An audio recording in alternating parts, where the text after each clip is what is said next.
Well, hey friends, welcome back. My name is Andrea. This is Journals for Breakfast. You are so welcome here. And the first 2 weeks of summer camp are done and they were a total hit. I am so excited to share with you some insights about this project for the summer and how this is going. It's definitely an experiment. I've never done anything like this before, and I am loving it. I did a video after the first week that was really focused on the projects of the first 2 weeks of summer camp, which were sewing. So we went through a lot of fabrics. I talked about my stash, kind of the history of some of those fabrics, where I got them from, etc. It's not really the content that I tend to do here, except to say that I share like whatever I'm doing, but we really focus on journaling and paper more so ever than sewing and fabrics. It's just not my area. But anyway, that video is up if you want to see it and actually see a little bit about my thought process on how I chose what to do. But today we're just going to kind of recap what these first 2 weeks of summer camp really felt and looked like. I've added a few badges to my journal. I earned a few. I added some inside as well. I earned a few inside too.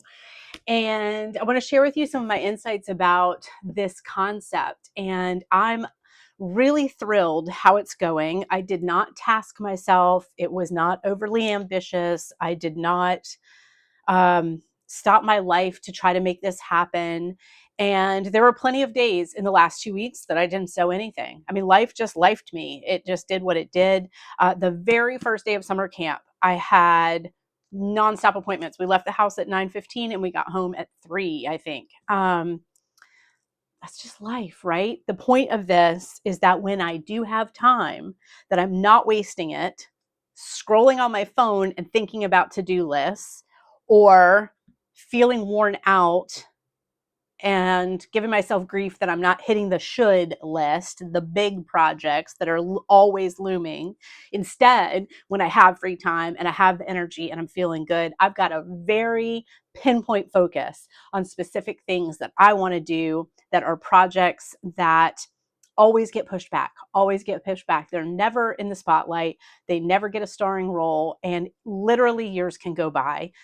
And this idea for this project is still just brewing, but everything else took precedence. So let's go into an overhead and take a look at the journal that started all of this, because that's really where this all begins, is me on the couch with a big old book and just sketching out the concept of creating a summer camp for myself. Let's take a look at what went right, what I'm happy about, talk a little bit about what's coming next week, and I'll show you some photos of the projects I actually completed this week and last week. Yeah, so we'll do that. I'm glad you're here. I'm glad you're back. Thanks for subscribing if you're new to me. We're having a lot of fun with this series, and we're really happy to have you here. Okay, let's do some overhead. All right, so here we are back at the journal that started everything, and I added a couple of badges that I earned. This one, Stay True, with the van on it, I just loved, and I put that on there because the video, the summer camp at 55, hit like 25,000 views, 30,000 views. That is astronomical for me. I get 400 views on a video. And so I gave myself a badge for getting a lot of views on a video that was about this camp, and just reminded myself to stay true to what we do here. And this is what we do. We talk about intentional living.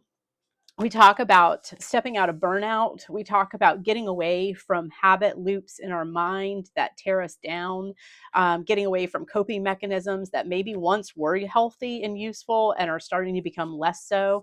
And we really focus on getting pen to paper, stickers to paper, and spending a lot of time journaling and creating art in our lives.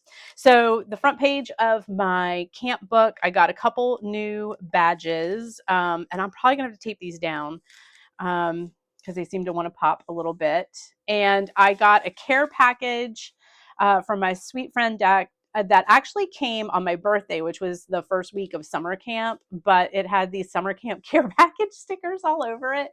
It was hilarious. And she also sent me a ton of candy, which frankly if I were at an actual summer camp, that would be my fantasy, is that a parent would like, or, you know, an aunt would send me a package to camp with all of the enviable candies. That is fantasy land for my childhood, by the way. That's not how it rolled. Okay.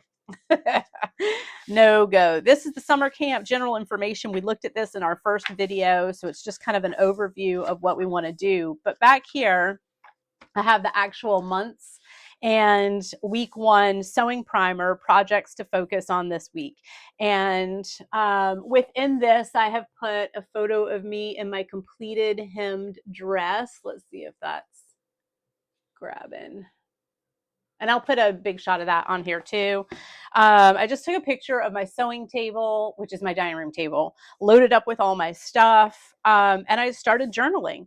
What I really started to focus on was what I wanted to do. So the Monday of the first week, I just set up the sewing machine and the cords and got out the pattern for the zip top bags.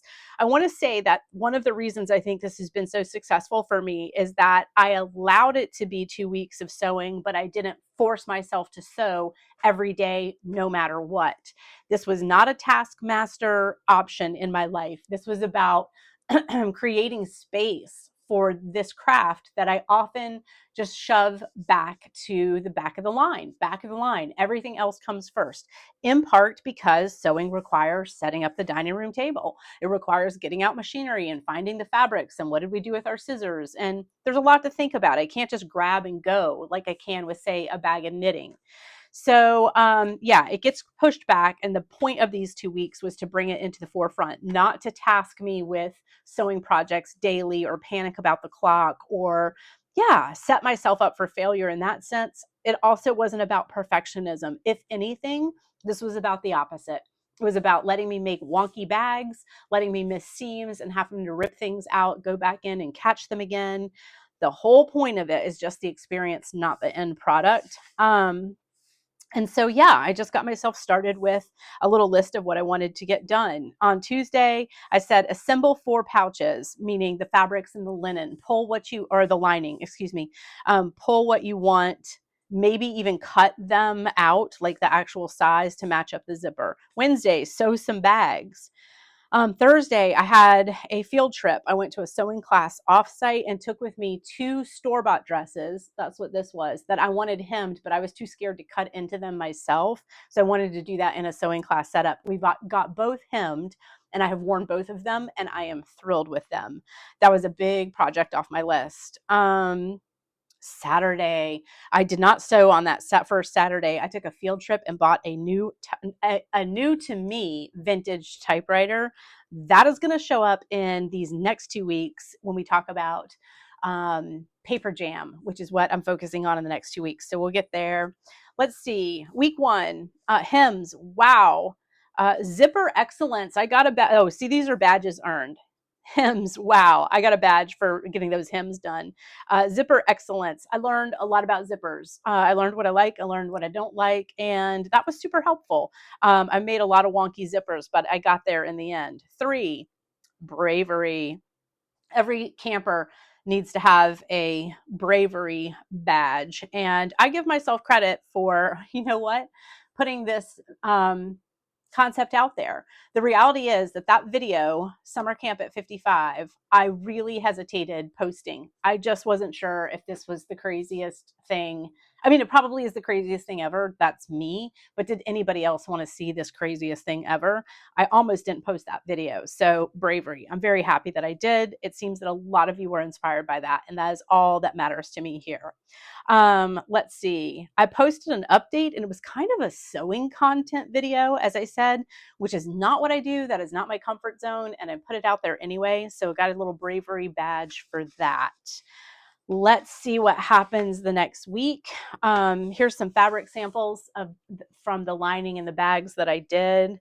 And project focus this week was kind of bag production line. Now that I had it down, I sort of figured out what materials, a lot of them were already cut. It was time to just get assembling and see what I could do. And I got quite a few done, you'll see from the photos. I got a knitting project bag done for me. Yay. The bench cover did not make the cut. So that fabric is still sitting on the table. I feel like when I pulled that out, I felt like I had already washed it. You know, you can tell because the edges will be sort of frayed, but I'm going to wash it one more time because that is going to be a washable, removable washable bench cover for the cushion cover that's at the bench that's at the foot of my bed. That didn't make it. It's okay. It's okay. That the point of this was to have the space available and get what I enjoyed done. It was not about tasking myself. Let's see. Another little weekly lineup, bags, bags, bags, lots of appointments, no sewing got done. Thought I'd get the bench cover project started and I didn't. I just kept going on bags, really enjoying those. Let's see, were there any good field trips? I spent a little time at our local bookshop, which was fun. I went to lunch with two lady friends that I just adore and have not seen in a long time. So that was really nice. Yeah, and badge earned, do your own thing. That was for my own style, loving my own fabrics and really getting into my stash and being so thankful that I never purged those fabrics, threw them away. Also feeling really confident about the things that I had selected, even the stuff that was years and years old still felt relevant to me. And that tells me it's because I was purchasing things that really spoke to me. If they spoke to me 5 years ago, they speak to me today. So do your own thing. Here's some little highlights from the week, a little bit more fabric sample, my dogs with glasses and the lining. In the last video, I mentioned that the one that we're selecting fabrics, I said I might do that gingham or plaid interior. And then when I went digging around, I realized I had this blue ticking that I actually purchased for the liner for these. That's how it goes with stash, doesn't it? So the big question for this week or these weeks, one of the things I really was trying to figure out is, am I even going to keep sewing? I have had zero success with making clothes, and it's the whole reason that I started taking sewing classes 4 years ago. Many of the fabrics I've bought are beautiful, very wearable linens. They were not inexpensive. I thought that I would be able to make my clothes out of them, and it has just failed. I am not making clothes that I want to wear. So then the question was, well, do I even keep sewing? So I think it's a yes. I think clothes are out, but things will stay. I enjoyed making these bags. And I can see making this kind of thing as gifts going into the future easily. Plus, who doesn't? I mean, don't you have 8 zip bags right now? I know I do. I can never get enough of them. So making stuff, I'm down with that. So I'm keeping the equipment, I'm keeping the stash. That was answered. What to improve? Zipper tabs, I still don't have it down. The last 2 that I did, I tried to create zipper tabs on them. One, I lost them entirely in the seam, and the other one, the zipper tab shows, but then the seam didn't catch on the end. So I'm still not there. Improvement. What has improved with my sewing? Gosh, speed with the basics. Like I'm whipping out, my bobbin runs out, pop, pop, pop, fill the bobbin, pop, pop, pop. I broke a needle one point, change. That kind of thing took me forever. I mean, for a long time, I would have to go back to the manual and like look up how to change a needle or something. So just the fundamentals, after 4 years of off and on trying this craft, have honestly really anchored in, and that felt so good to discover that. Um, let's see, things I made for me. The Kelly Green makeup bag, the dog's knitting bag, and the red towel is like a cosmetics bag for the bathroom that's under the sink. Things that could be gifts, IKEA fabric bags, and the dogs. I have a couple friends that would love those. And still on my dream list, bags and pillows made with my woven fabrics. I have a couple panels of woven fabric and I'm going to be weaving in my weaving week, and I would love to turn those into zip top bags and also throw pillows for the couch and the bed. And then also I have a couple weeks devoted to needlework in this camp. I want to be doing embroidery and cross stitch, and a friend gave me a really cool embroidery kit for my birthday. So I think I'm going to do that one and turn it into a small pillow. So there will be sewing tied into some of the other crafts going on. So again, I think it's a yes. This craft, this stays just with a different focus. Some recap on my thoughts. like I said, first of all, it's very clear that I've improved. I love that. And then do I even like sewing? You know what? Yeah, but I'm a project sewist, not clothing. I like making useful things. And the problem with clothing is that the level of precision is beyond what's interesting to me. It starts to move into a job. The precision it just has to be so perfect, doesn't it? But if you get that seam allowance off by a quarter of an inch, it's just not going to fit, or not fit the same way, and it just doesn't matter in a zip top bag. So I like the freedom of that. And then honestly, I think a sewing station kind of ready to go could see some use. We redid this art room back here, and there's a video about that a few back if you'd like to check that out. And the big debate has been, do I create a sewing station in this space or not? As you know, I spent the last 2 weeks at the dining room table. Would I use it if I had that space? I would. I'm still on the fence about it. I'm still thinking about it. My aha moment, the clothing paradox. Okay, I figured out why clothing, one, was tempting for me, and two, is a fail. And funny, it's the same thing in both cases. So here's what I'm saying. What I tend to wear are very basic linen clothes. Elastic waist, 2-pocket, crop linen pants. A simple boat neck, sleeveless linen tunic. Yeah? Like super simple. Because my clothing choices are so simple, I never wear patterns. I don't wear graphics. I don't wear florals. Because of that, I thought you could make these. And you know what? I think that's the exact reason I cannot make them.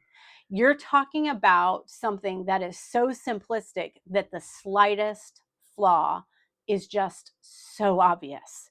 If I were making a tunic, a sleeveless tunic out of some graphic or some big bold floral, and I had a little hiccup in my top stitching, you wouldn't spot it if you got out a magnifying glass.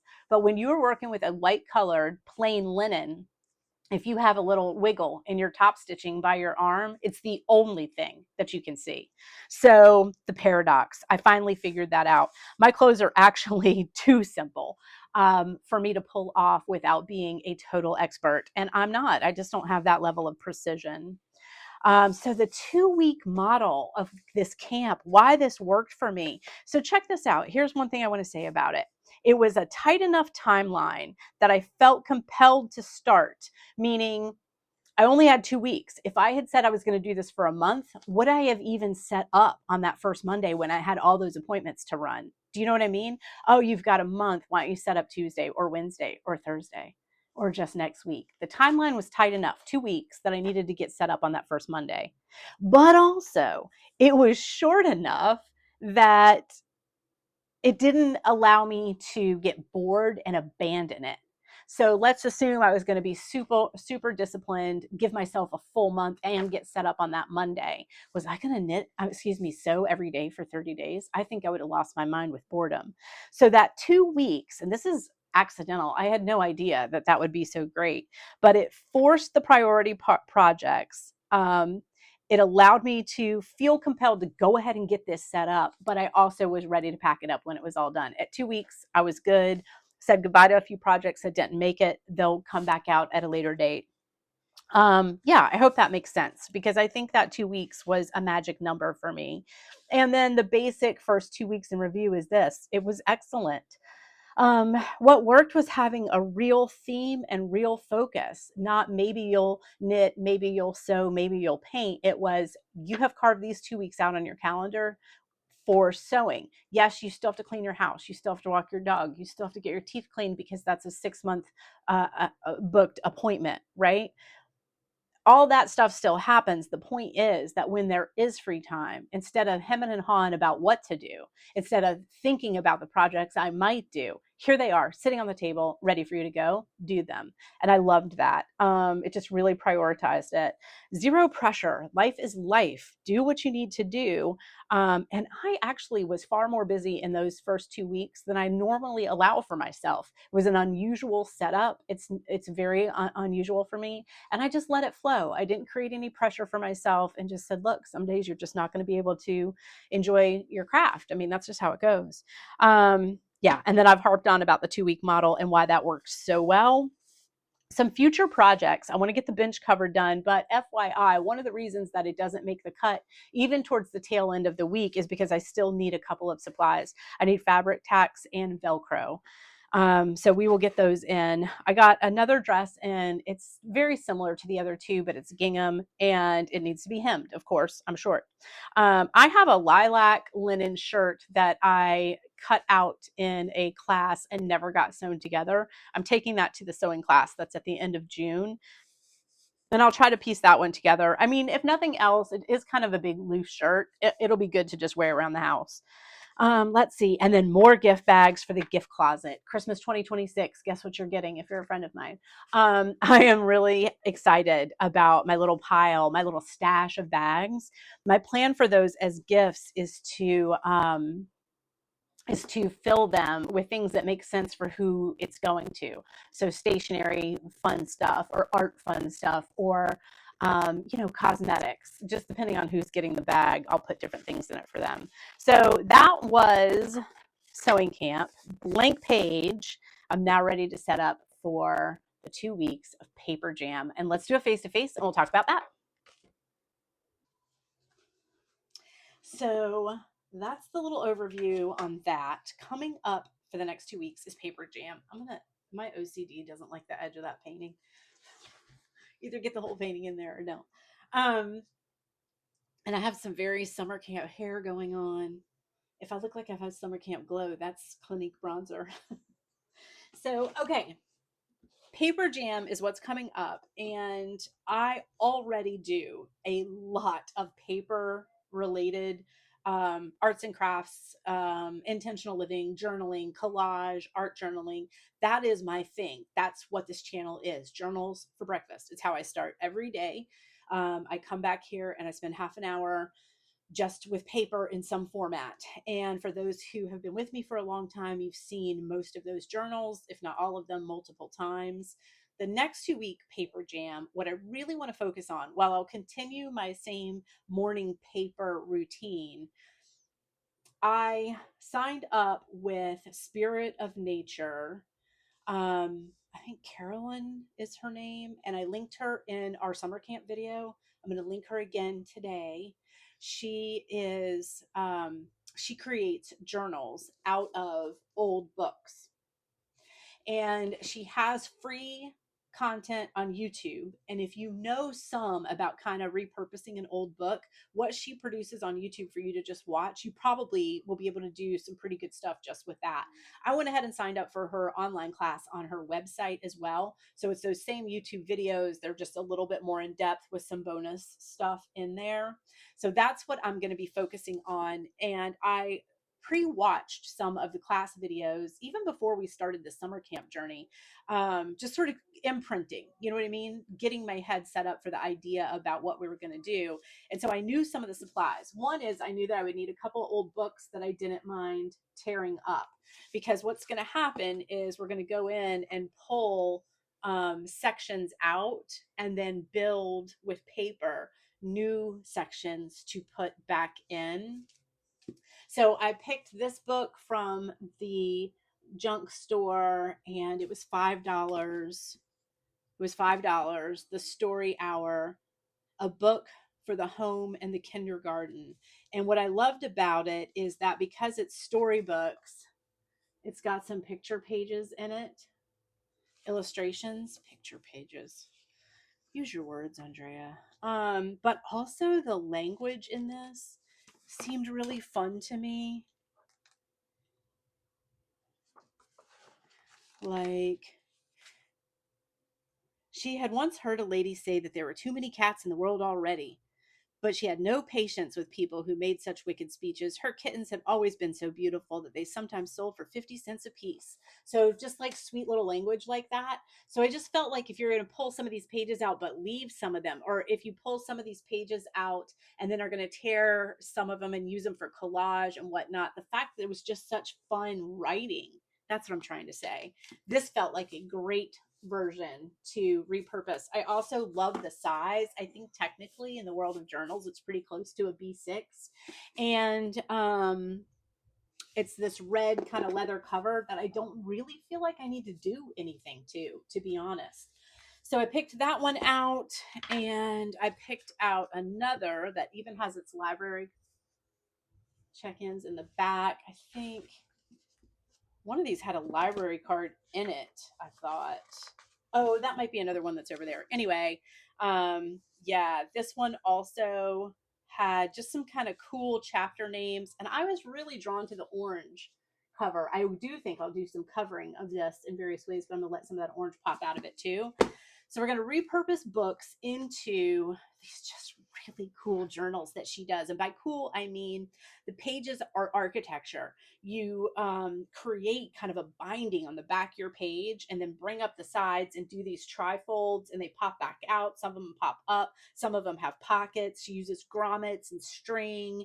You know what I'm saying? Like, tactily, like you're going to really get into these journals and be able to stuff little notes to yourself in the envelopes. And I don't know, it just seems really fun to me.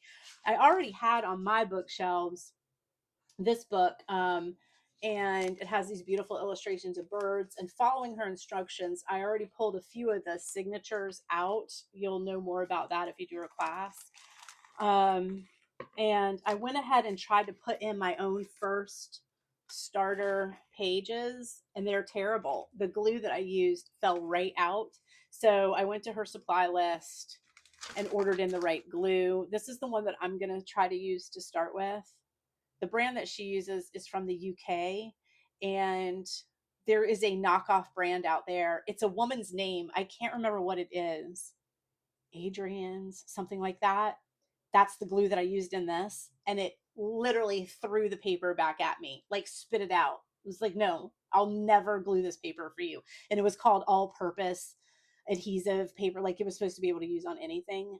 That did not work. So I ordered this one from Amazon. This is the closest thing to the UK brand that she's using that I've found. So I'm really excited about Paper Jam. That is really the main focus with Paper Jam for me, is going to be building those journals, because I already have such a strong Paper Jam practice anyway. I do a lot of collage every day and watercolor and things like that. So that's what we're going to focus on. You will probably see me more during Paper Jam than you did during sewing, because this is a field that I do know something about, and I really enjoy sharing that. I got a little shy about sharing about sewing because I'm terrible. Summer reading so far, I'll share with you real quick. So I started and finished Shield of Sparrows, and then started and am about to go get through the last bit of Rites of Starling. And I've really, really loved them. I'm going to do a no spoiler review here if you want to hear something about them. What I want to say about these is, if you've never done romantasy, and I did look this up, and she does categorize these as romantasy. If you've never done fantasy romantasy, and you're thinking about dipping your toe in that pool just because you're hearing so much about it, I think this would be a really good starting point. They talk about fantasy as having world building. That's not how I feel about this. While we do learn about a new world in this book, as we do with all fantasy, to me, it didn't feel like world building, like Ken Follett, like Brandon Sanderson. No, like that's world building. This to me was like, if you wrote a book that took place in a country I've never been to, you would have to explain to me a little bit about that country, some about its culture, some about its history, a little bit about its terrain, maybe about its seasons. You know what I mean?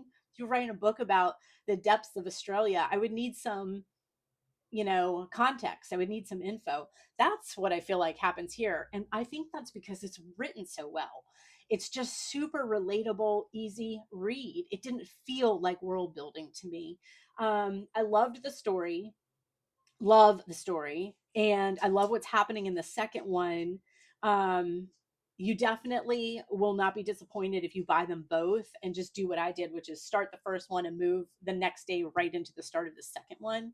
For the people who had to wait after the first one to get the second one out, and I think they waited a good few years, whoosh, that would have been a long wait.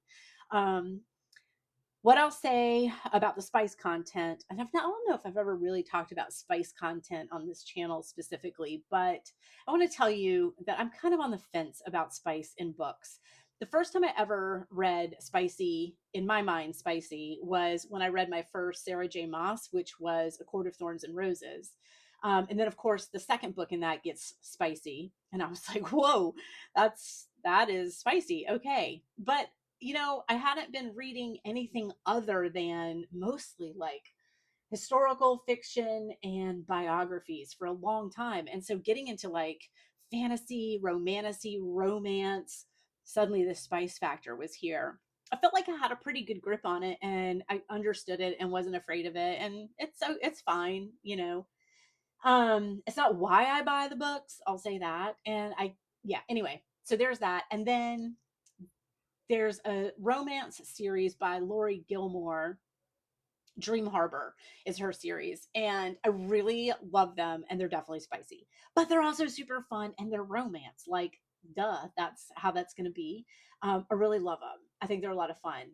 And then this past Christmas, I was recommended a romance that was a Christmas romance. I'm not going to remember the name of it. It doesn't matter. I hated it. The story was kind of cute and fun, and then the spice level just I was like, please stop. I'm not interested in this at all. Sorry, my TV just kicked on. I don't know, y'all. I'm not trying to be like a prude about it. I'm just telling you. It was so spicy, and it's a Christmas book that I was like, ew. I just gave it away. I just gave it to somebody else. And then that's the book that made me realize I need to be kind of clear with myself about spice. And I realized that a lot of reviewers will have a scale, 1 chili pepper to 5 chili peppers. That Christmas book was 6. That was unbelievable. But I realized after reading a lot of romantasy and fantasy that there really are varying levels. And I felt like this was a 1, which I love. You can throw a little romance and you can get a little spicy, but that's all I really need. This one, she gets spicier. I'm just going to say that. I was talking to actually a nurse after I had my import removed in December, and we were just hanging out waiting for me to be discharged. And I was reading Quicksilver, and she was like, "Oh, I love that." And I said, "Yeah, what about spice levels?" And we started talking. She said, "I just skim it. I just when I see the spice part kicking in, she's like, I just sort of fast forward and move through." So I started doing that too. And in Shield of Sparrows, I didn't really need to do it. It wasn't spicy enough that it really mattered. And this one, Rights of Starling, I kind of skimmed through and then I closed the book, like it was wrapping up over here. I read this page, closed the book, went to bed. The next day, I went to go read and started back over here like super spicy. And I was like, I don't think this book needs that. That's my humble opinion. I don't know, but whatever. Other than that, it's a really fun story. The storyline and the way she's weaving the books together, I think is super cool. So if you're interested, check them out. I'm enjoying them. Next up in my summer reading is Yesteryear, and that's because it's my book club book and my book club meets in July. So I want to get that out of the way. And then after that, I'm starting in on the Discovery of Witches series, which we talked about here in summer camp. Just that's part of my reading lineup. So I'm excited about that. Okay, this is getting long. So far, summer camp, a total success. Thank you for all of the comments. I have replied to lots and lots of you. I don't know if I've gotten everybody, but I sure have tried.